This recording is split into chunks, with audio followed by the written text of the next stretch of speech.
తడకనపల్లి ఈ పేరు వినగానే మనకు వెంటనే గుర్తొచ్చేది అంత ఫేమస్ అయిన తర్వాత వెళ్ళకుండా ఎలా ఉంటాం.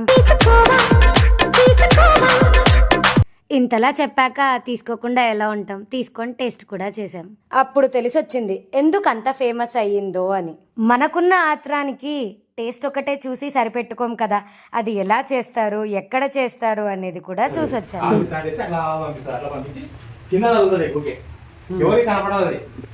మళ్ళీ ఇట్లా వచ్చి రిటర్న్ పడుతుంటది, ఇట్లా అప్ అండ్ డౌన్ అవుతుంటాయి నీళ్ళు. ఓకే, ఆవిరితోనే ఓన్లీ ఆవిరి. ఇంతకు ముందు ఆవిరితోనే.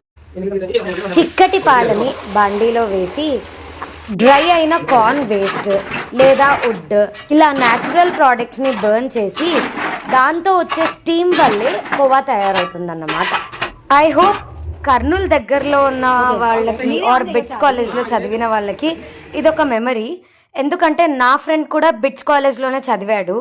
అలా బ్యూటిఫుల్ నేచర్ని, సన్సెట్ని ఎంజాయ్ చేస్తూ ఇంట్లో వాళ్ళ కోసం కూడా పాలకోవా తీసుకొచ్చారు.